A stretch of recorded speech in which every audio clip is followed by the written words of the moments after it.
In a quiet valley surrounded by mist-covered mountains, there was a lake no map ever dared to name.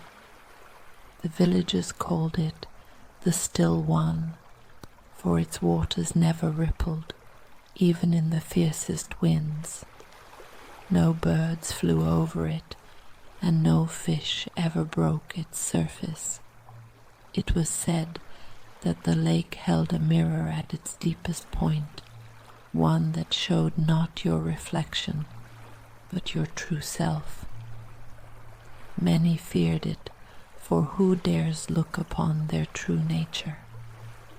Yet stories whispered of rare pilgrims who crossed the water and returned, changed. Some came back kinder, others mad. Some never returned at all. In a nearby village lived a woman named Elra, known for her wisdom and solitude. People came to her for advice, but she herself held a secret sorrow. She had no memory before her 12th birthday. Her life before that was a dark void. Every night she dreamed of a woman in red standing at the center of the lake, calling her by name.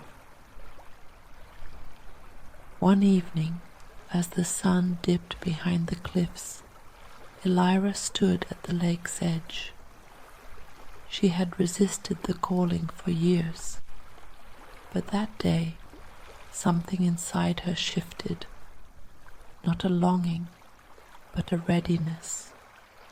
She stepped into a small boat woven from willow branches and drifted silently over the glassy water.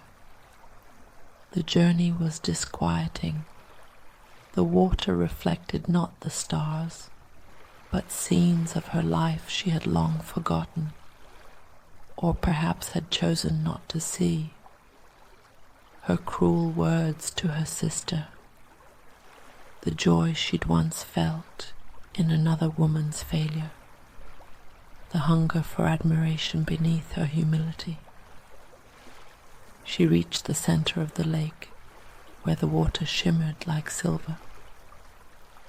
There, floating just beneath the surface, was the mirror.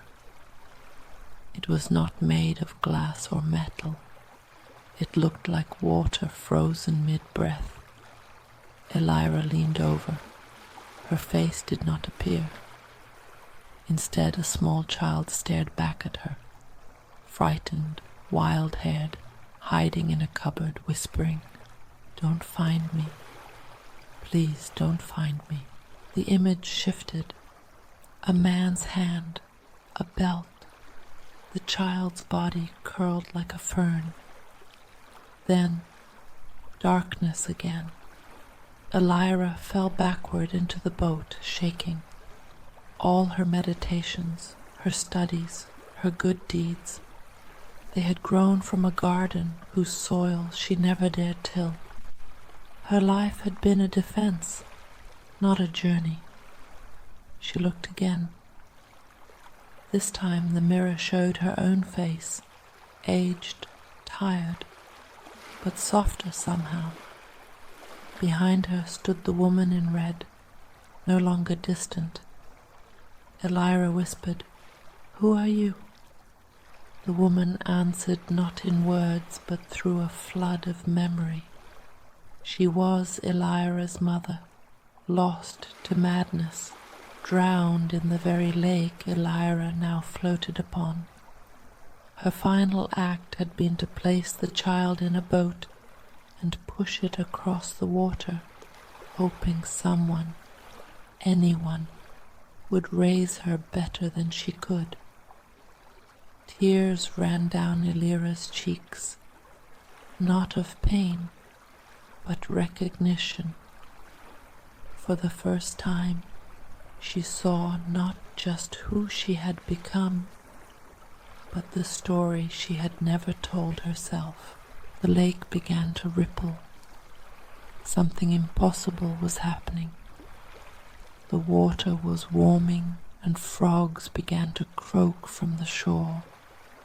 The still one was still no more. Elra returned to the village the next morning. She was quiet for 3 days. Then she began to speak, not to advise, but to share. Her authority faded. In its place grew a strange, unsettling authenticity. People began avoiding her, uncomfortable with her honesty, but others, those with aching shadows of their own, drew close, and Elra, for the first time, began to live. And the moral of this story is, true healing does not lie in what we achieve or display to others, but in daring to witness what we have buried. The soul does not fear darkness. It fears dishonesty. Only by crossing the silent lake within can we become whole.